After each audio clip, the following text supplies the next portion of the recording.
Welcome in, everyone, and thank you for listening to the 295th ever episode of the Missouri Sports Podcast, brought to you by 106 Apparel and recording from the MSP studio in beautiful Springfield, Missouri. I'm one of your hosts, Cameron Albert, alongside my good friend and fellow Mizzou fan, Kyle DeVries. How you doing today, Kyle? I'm doing great, Cameron.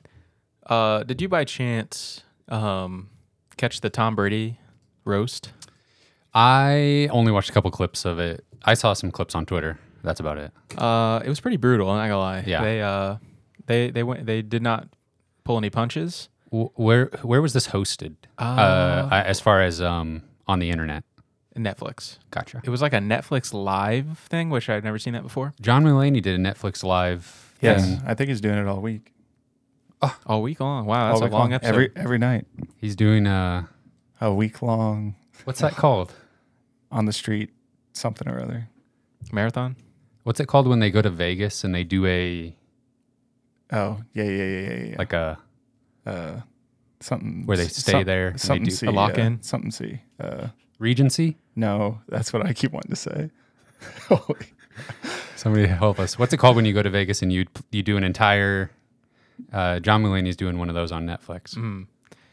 I just liked the Tom Brady roast for like the football aspect of it, almost like getting the like Gronk and like Robert Kraft and freaking Bill Belichick and all of those characters in the same room. Bill Belichick went up there and talked. He did. Yeah. He did like a whole bit. He roasted him. He had jokes. Yeah. Yeah, I mean, I don't think off he a teleprompter, but yeah, I don't know that he wrote them and he was reading them, but He's got a ghostwriter.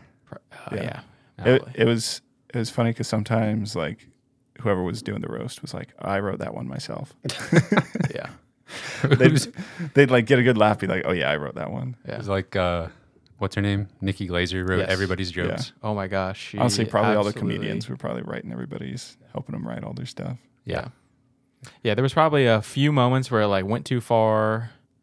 That's what it's all about. That's what comedy is, I guess. Yeah. And it was pretty entertaining. It was a little jarring watching a live event like you would like the Oscars or something like that. Is like it had that same feeling, but they were just like saying whatever words they wanted. Yes. Nobody slapped anybody. No. Okay. Tom Brady did go up to the person that was saying the jokes at one point and said something to the effect of like whispered like, "Don't say that again." Yeah. To like the roaster because he said something that was like probably crossing the line, but I couldn't tell if it was a joke or not. If him bringing it up was a joke? Yes. Like I thought it was maybe like if it was planned or. Yeah. I see. Some people thought the Will Smith thing was planned though. That's true. At first. Yeah. I think I thought that at first. Yeah. Oh, yeah, we had a whole discourse on that. True. That was Bringing it full circle. Yep. I got to update everybody on the Kendrick Lamar Drake situation. Mm-hmm. First things first, I got to clear the air. Tyler in the Discord needed me to clear his name. He listened to everything multiple times. He confirmed Kendrick wins. It's a landslide. Everybody knows Kendrick Lamar, the greatest. Just mopped the floor with him. Got incredibly personal. Went after like his ability to continue to make music. He roasted Drake. True. The roast of Drake. Yes. Not on Netflix. Not on Netflix. In fact, it's on the internet everywhere, obviously. But Kendrick Lamar took all copyright protections off of all of these diss songs that he's put out. And like streamers and YouTubers that are reacting to them and stuff, making a bunch of money because it's not copyrighted, so they get to keep it all. Oh, wow. And like we could use the songs for our intro music forever. Let's do it. Copyright free. We need new music. So there's an idea. I'm gonna have to look into that. Yeah. We'll have to Bleep out a few words. Yeah. We might have to find the instrumental version. But yeah, so congratulations to Kendrick Lamar. Tyler's on the right side of history. And yeah. What are we going to talk about this week? We had a bunch of YouTube comments. Now, last week you read a review on Apple Podcasts. It was just a glowing review. Yeah. It felt like everybody wanted to get in on the fun a little bit. We appreciate it. We'll get to that because we're going to talk about a couple basketball lineups that were presented in the YouTube comments. And we're going to talk a little bit of football news. There's not a huge news week, so we'll see how much we can milk out of these topics here. Before we get into all that, don't forget to subscribe on YouTube. Leave us a review wherever you listen to us. And you can support us on Patreon, patreon.com/Missouri Sports Pod. So, yeah, I'll start with the basketball lineups. So, multiple commenters think Jacob Cruz, pencil him in at the 4 for the time being, because we got Mitchell at the 5. That's what I'm going for. Let me pull up the comments, but they think we're low on Jacob Cruz, and I think they're right. I think we were too low on him last episode. Yeah, I think that's a good point.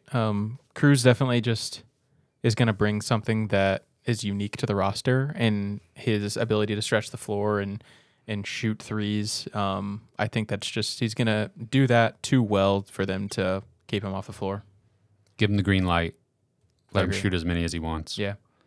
Hopefully exploit some mismatches. Mm-hmm. Yeah, so I specifically wanted to shout out John Berger 8817 on YouTube. He's been listening for a while. Never misses an episode, he says.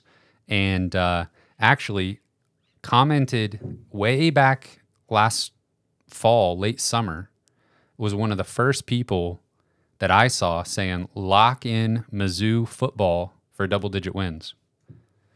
If I'm remembering correctly, he said if Chase Daniel was, this is a big if, obviously. It's a pretty big hypothetical.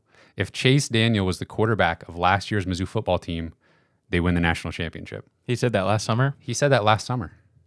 Well, he would have been right. Yeah. Completely justified take. No offense to Brady Cook. Of course. Yeah. He was early on the Mizzou football team last year, calling for double-digit wins. And he likes the lineup Perkins, Grill. He says you can't bench Grill or Bates. Bates is the best player on the team. I think I want Mark Mitchell to show that he's the best player on the team by a little bit. I kind of hope Bates is not the best team. Not the best player, but wouldn't shock me. He's up there though. He's up there. Perkins, Grill, Bates, Cruz, Mitchell. Yeah, that's definitely a lineup that we'll see a lot of minutes.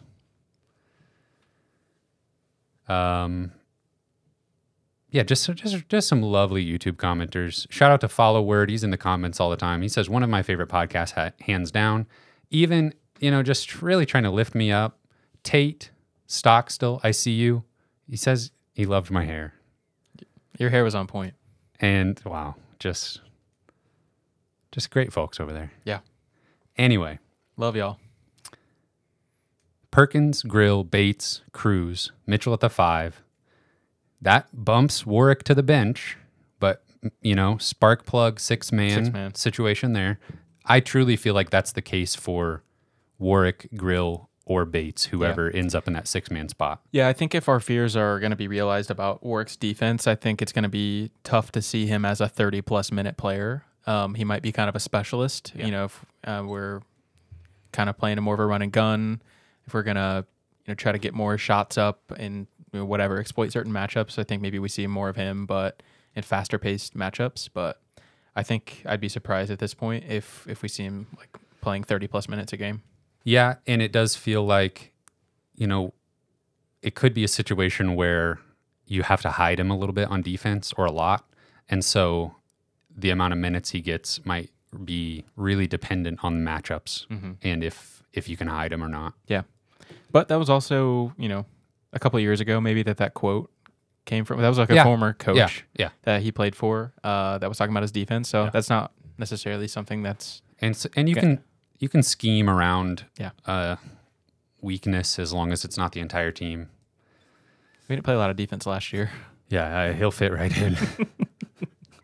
He will fit right in. In other basketball news, I thought I was took a time machine back to 2018 when I pulled up Twitter and saw that Mario McKinney was announcing a commitment. It was that's pretty hilarious. Really threw me for a loop there. But he's been in the transfer portal. He has committed to play basketball next year at Langston University, NAIA in Oklahoma. Yeah. So he went from Mizzou, New Mexico State, UTEP, Langston. Did I miss anything in there? I think actually last year he was not on a roster whatsoever. Okay. So he's moved up then. True. True. Moving up in the world. That's how you got to do it. Just take a year off, then wherever you end up. Automatic improvement. Yes. Surely he's going to be like going to town in NAIA, right? I would think so. Remember when Torrin Jones Yes. went to NAIA? He was You doing watched him play, didn't you? I think so. Or I think he maybe came producer came to. I think he maybe played against Evangel, which is the college that I went to. But yeah, I mean, he was. I think he played in Springfield against either Evangel or Drury. Yeah, I think so. Drury's a D2. But Oh, okay. Evangel then. I don't know. Yeah, maybe what the heck? maybe we just looked up his stats. I have no. He was doing like 35 points a game, like 75 rebounds a game, roughly. I mean, he was doing it all. Insane. He was a D1 level athlete, obviously. Yeah, I mean, he was like an impressive athlete. Yeah. At Mizzou. Yeah, his freshman year. Yeah. So what? Also, another name of Mizzou past, Trevin Brazil, is in the transfer portal. He did the whole like hire an agent thing though, but you're allowed to do that nowadays. you can do it. Don't get confused. And yeah, he was And going to still go return. pro. Yes. He was going to go pro. He was like absolutely like 110% committed to going pro, but now he's maybe backed off that a little bit. But I don't know how much eligibility Mario McKinney can have after a year at NAIA. Trevin Brazil and Mario McKinney were both recruited out of high school by one Conzo Martin, who is now down the road here in Springfield at Missouri State University. I think it's all coming together that McKinney and Brazil are going to be Bears next year. I think I could see it with Brazil, honestly. I think maybe Konzo had his fair share of Mario McKinney. He didn't last too long at Mizzou. That's true. And I feel like there was like some rumblings that he wasn't maybe the best teammate. He was out the door well before coaching change. Yeah, didn't even play a full season at Mizzou, right? Yeah. But that was also like 5 years ago, and maybe he's grown up a little bit. I actually watched like one of the only games that Mario McKinney scored a basket in a Mizzou uniform against Chicago State. Let me look up Mario McKinney against Chicago State. The most minutes he played in a Mizzou uniform, 12 minutes, scored 4 points, 1 made field goal and 2 free throws, and an assist. And actually, Chicago State, that game is memorable for one other reason. Do you remember? Do you remember what happened against Chicago State? I do remember. I remember Torrance Watson was raining threes. He a single game record for most threes or something ridiculous? Yes. Torrance Watson scored 24 points, went 8 of 13 from 3. Wow. And Missouri beat Chicago State 91-33. He's not still playing anymore, is he? Torrance Watson? Yeah. Torrance Watson played... He played at like Elon for a while. Yes. He played at Elon Musk University. It's kind of like Trump University, I think. Yeah. He played 3 seasons at Mizzou and 2 seasons at Elon, which includes last season. No, he did not play He's last been out season. for a while. Yeah. Anyway, I could see Brazil at Missouri State. I could see Torrance Watson at Missouri State. You called your shot on Konzo like 2 weeks before Missouri State hired him. We talked about Konzo. Oh, yeah. And that happened. Yeah. So now you're calling your shot on Trevin Brazil. Yeah. Okay. I'll go watch him play. I might. Oh. To be decided. We'll okay. see. I don't hold grudges. But I'll go to a Missouri State game. Me and producer Cameron will go to a Missouri State game to watch Trevin Brazil. We'll be like, Kyle will be like, no, I'm good. That's likely. I'm boycotting Trevon Brazil. True fan. Yeah. That's probably all I got for basketball. Moving on, one of the biggest news stories in all of college football this week is, we'll get to actual Mizzou news in a minute. Former MLB player Monte Harrison commits to Arkansas football. Have you heard about this? Yes, I have. You might actually remember him because he's from Missouri. Went to Lee Summit, a part of the 2014 recruiting class. This man is 28 years old. They're really scraping the bottom of the Full barrel. grown, like actually a man. Yeah. Like He's he's an adult. Yes. Like has a retirement fund. Yes. Yes. Yes. Well, minor league, Yeah, probably MLB. not. Hopefully he's been putting money back. He's gonna need it someday. Yeah. You know. I don't think minor league baseball has a 401k match Yeah, or probably anything. not. Probably not. Surely. I got to just tell you, I just got to read a little bit of this ESPN article. Former Major League Baseball player Monte Harrison is headed back to school to play football. This is from Kyle. Hey, this is from Kyle Banagura, Okay. ESPN.com. Less than 2 years removed from his last MLB appearance with the Los Angeles Angels, he plans to walk on at Arkansas as a receiver with the Razorbacks. Harrison, 28, was a four-star recruit who committed to Nebraska as part of the class of 2014. After the Milwaukee Brewers drafted him in the second round of the 2014 MLB draft, he embarked upon a career in professional baseball. He reached the majors in 2020, where he debuted with the Miami Marlins, hitting .170 with 1 home run and 6 stolen bases across 32 games. It's not great. Not great. Were you done? Yep. Okay, so 28 years old. Yes. He's going to play at Arkansas. Walk on. Mm-hmm. He committed to play baseball at Nebraska. You might have just said that. Actually. Football at Nebraska. Football. Yeah. At Nebraska. Okay. Here's go with me here. Okay.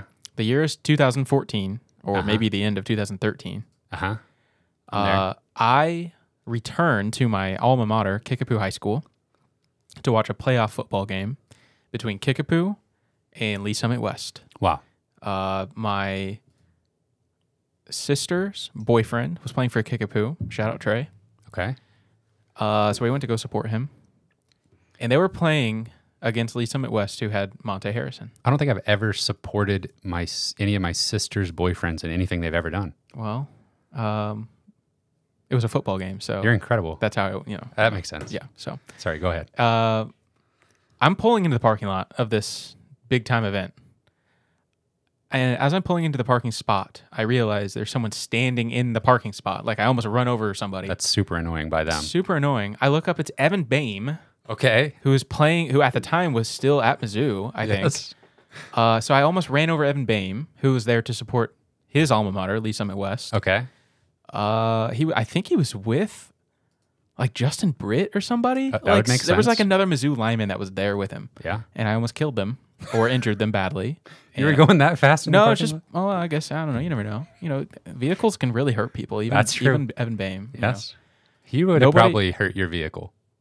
That's probably true. Yeah. Yeah. Well, that happened. Almost happened. Did you talk to him? No. Oh. I was too flustered. Oh, I see. So, anyways, that's the first thing I thought of when you brought up Monte Harrison. Yeah. Yeah. Incredible connection. Yeah. Who won the football game? Definitely Lee Summit West. I mean, they had like Kevin Pendleton. Man, they had some dudes on that team. It was not a good football game. Actually, I know a buddy named Leighton Harris who was trying to guard Monte in this game. Didn't do that great of a job. Sorry, Leighton. Good try. Logan Cheadle was on that Lee Summit West team. Yeah. Yeah, there's some studs. Yeah, you mentioned Kevin Pendleton. So I had to pull up the 24/7 Sports football recruits in the state of Missouri in 2014. I'll just tell you the top 5. Tell me if you've heard of any of these people. Do you remember Brian Wallace, number 1 player in the state? No. Offensive lineman, went to Arkansas. No. Do you remember Roderick Johnson? Yeah. Okay. Offensive lineman, went to I don't know. Florida State. Okay. Do you remember Raymond Wingo? Of course. Got a Mizzou Tiger. This is a weird one. Do you remember Rafe Peavy? No, I don't think so. Quarterback, Bolivar, Missouri, committed to Arkansas. Wow. Of course I don't remember any of the Arkansas guys. There's a trend here. Number 5, Andy Bauer, Missouri Tiger. Never worked out. Monte Harrison was 7th. He was a good athlete. Yeah. Although he shrunk since well, you tell me what happened. Right here, he's listed at 6'3", 200. In his MLB profile, he's listed at 6'1", like 218 or something. Got shorter after high school. I bet I know who's telling the truth. Anyway, watch out for him. Yeah, watch out for him at Arkansas. We'll see. Rumor has it he's like slotted in to be their number 1 guy. They're gonna do a video where he like gets a scholarship. Yeah. How that would be so uncomfortable, right? Being 28 years old and just trying to like be a part of a college football team. There's literally people that are 10 years younger than you in the locker room. Yeah. Or that's a stretch. Well, depends on birthdays. Yeah. Yeah. Pretty close. Yeah. So watch out for that this fall. And now to some actual Mizzou news. It's not the best news, but Mizzou did miss on 2 transfer defensive linemen. Michigan State transfer Simeon Barrow picked Miami. TCU transfer Demonic Williams picked Oklahoma. What would that be like to be named Demonic? Are we saying that right? Surely. Right? I guess. I'm sitting here looking at it, trying to think of an alternate pronunciation. Yeah. Anyway, Missouri missed on 2 defensive lineman transfers. They looked like guys who would make an impact right away if Mizzou landed them. They'll make an impact at their destinations. Is that a concern? I'm looking at the defensive linemen on the roster currently, and yeah, basically, should we be concerned? Do you think, are we going to see a defensive lineman get added regardless? To that question, I would say yes. I think they still will probably look to add, whether, I don't know if it'll be a tackle or a defensive end or maybe even both. But to me, I think both of these guys were kind of a luxury, kind of trying to hit a home run, strike when the iron's hot kind of thing. I don't think that they're going into the year thinking like we needed those guys. Yeah. I think the room could be a little thin after, a full season of, football's rough, man. So you need depth in that room. And I think I could see a scenario where maybe things get a little bit thin, but for the most part, I think I feel pretty confident about the personnel that we have there, and I'm not concerned. So if we're just going to pencil in a starting defensive front there, we've got Christian Williams coming back. He's got a spot. Mm-hmm. On the interior, next to him, Chris McClellan, the Florida transfer. Yeah, that's who I would guess would be the starters. And then the first guy working into that interior rotation, Sterling Webb. Mm-hmm. You also have Marquise Graciel and the young guy, Jalen Marshall. Yeah. Potential contributors there. Yeah. Yeah, I feel like that, again, that's a room that could probably add a guy with some experience. I think Graciel and Marshall were talented guys out of high school, but to some extent, you still never really know what you're going to get a couple of years down the line when it's time for them to play. And every recruit looks good when they're coming out of high school. So, I'm not sure exactly where those guys are at right now. It seems to be sort of a trend for Coach Drink and Mizzou football to kind of like just save guys. Yeah. Like, let's just try to get, I'm thinking about like Jaden Jernigan or somebody who's like not a guy that like changes your team or changes your defensive line room, but just is that competitive depth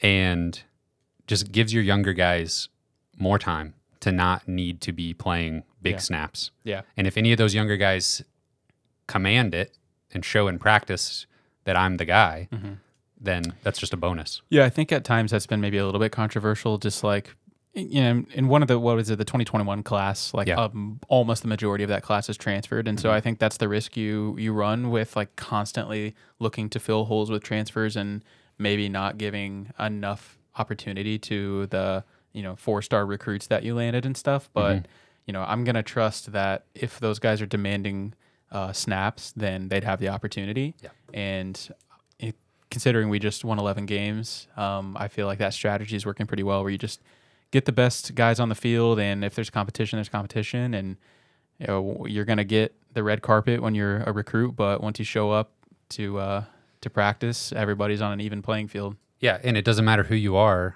Nobody's going to the NFL until 3 seasons of exactly 3 seasons removed from high school. So I know you only need one. Yeah. You only need one pop-off college season to be a first rounder. Yeah. And I think guys, for the most part, like understand the developmental aspect of football maybe more than basketball, like, which is why we probably see a lot more transferring going on in basketball, where it's like those freshmen a lot of times can come in and make a difference immediately. Yeah. And in football, it's just so much harder to do that. And I think guys understand why. Yeah. And it's just there's so much more like strength and, like body type that and like strength training and stuff that goes into it. So Okay, so jumping back here to these names, we're looking at the outside. Just like you have Christian Williams on the inside, you have Johnny Walker coming back to just hold down one of the starting spots at the end. Then it seems like Darius Smith you put at the other end, but you also have Zion Young potentially. That feels like the top 3 edge guys that you can rotate. Yeah, I'd probably throw Joe Moore in there potentially as well. But if I had to guess, I think we'd probably see obviously a lot of Johnny Walker, and Zion Young actually might be my prediction for the top 2 guys there. Okay. So, I mean, looking at that defensive line, it's just like you said, it would be a luxury to have more competitive depth there, but nothing to be too concerned about. Yeah, I think I'm happy with it, and there's always guys that step up every time. I mean, every year, it's like somebody comes out of the woodwork. You've known about them for a couple of years, and then they have a chance to step up and show what they can do. And there's always that guy. Johnny Walker was that guy last year. Right. That's what I was going to say. It is a luxury to have a guy emerge like that and then get another year out of him. Yeah. It seems like sometimes, this guy is emerging and then it's like, he just emerged and had this incredible senior season and he's gone. Yeah. But I feel like that's more common almost than Johnny Walker and Christian Williams kind of showing what they're capable of, and then we get another season out of them to do it again. Yeah, Christian Williams has been around for a little while now. He's been super solid. Okay, so we'll keep track of any other transfers there and see how they slot into the pecking order there on the defensive line. And I don't have anything else newsworthy. I've got one more thing, Cameron. Let's hear it. Did you see the little interview with Brian Kelly where he was talking about their speaking of defensive line transfers, their recruiting woes? Yes, I did see that. Holy cow. Obviously, this is of interest to us because of the Blake Baker thing, but there was, I don't know, maybe like a 2-minute clip on Twitter that surfaced of Brian Kelly talking about how their defensive line recruiting specifically hasn't been going very well, and that they don't want to buy players, and they're different. They do it differently there at LSU. And he said, well, NIL's involved, but we don't want to buy players. He said we do it differently. What is he talking about? Yeah, he rattled off like 8 adjectives. That's the same thing everybody else does. Same thing everybody else does. Like, we do it differently. We recruit, we develop, Yeah, those aren't adjectives. Those would be verbs, wouldn't it? Yeah. Well. Yeah. Yeah. He said we retain. Yeah. I don't even know. He just said a bunch of words that everybody wants to do. Yeah. Just literal nonsense. Yeah. But yeah, we use NIL, but not to buy players. Okay. I guess. He just shouted out the fans, just sidestepped it altogether. Yeah. It wouldn't make me sad if LSU just wasn't very good this year, especially the defense. Yeah. Yes. Yes, I agree. Yeah. Also, side note about LSU defensive line, Mekhi Wingo was unhappy with how far he fell in the draft a couple weeks ago. Where'd he end up going? I don't even remember. I think it was like 5th or 6th round, though. Yeah, well, in that Brian Kelly interview, he's like, you just have to look at our success with Jaden Daniels, Malik Neighbors, and he like didn't even name the defensive guys, but he's like, and some defensive guys too. Like, I don't know them, but I don't know their names, but they're good too. They are getting drafted. Yeah, like how long? Imagine LSU playing the like we don't buy players angle. Yeah, I've done it for 50 years. Insane. Why would you want to play for Brian Kelly, Cameron? I sure wouldn't. Or work for him. I mean, I think I've been pretty clear on this podcast that I am like 1,000,000% too soft to play college football. Like day one of practice, I'm like, all right, see you. I'm done. Like probably. What would do it for you? The first time that I'm like get a little banged up and like nobody cares. Like, okay, I'm out of here. Don't you guys see? I just hurt myself. Yeah. Don't you care? I'm hurting. Yeah. But I couldn't handle that. Be like, I think I broke something. They're like, come on, next rep. Like, okay. Yeah. I wouldn't like. I could get in the conditioning in. You know, if that's what I was there to do, I could do that. You could do like the summer workouts. Run some stairs. Like I'd have to work up to it. Yeah. I'd probably do like 10 stairs first. Yeah, that's a good. And then good starting point. Eventually, maybe I could do the whole flight. Yeah, whole stadium. Maybe. Yeah, we'd get there by the end of the summer. They give you all summer. So, yeah, I'm not working for Brian Kelly. Anyway, you got anything else? No. You got anything else? That's it. All right. Play the music. Wrong one. Special thank you to our Patreon supporters at the $10 level and above: Britt Treese, Ryan Demore, Tristan, Ben Smith, Parker, Daddy JD, Tim Keens, Tyler Harsel, Brandon Groffalo, Brandon Hanks, Matthew Tilley, Louis Hernandez, Joshua Jacobson. Thank you. Thank you very much, gentlemen. We love you. And you can find this podcast on Spotify and Apple Podcasts. We're on Twitter at Mizzou Sports Pod. And you can email us at MissouriSportsPod@gmail.com. You can find our t-shirts and stickers on our online shop, MissouriSportsPod.BigCartel.com. Thank you, everyone, for listening. We will see you next week.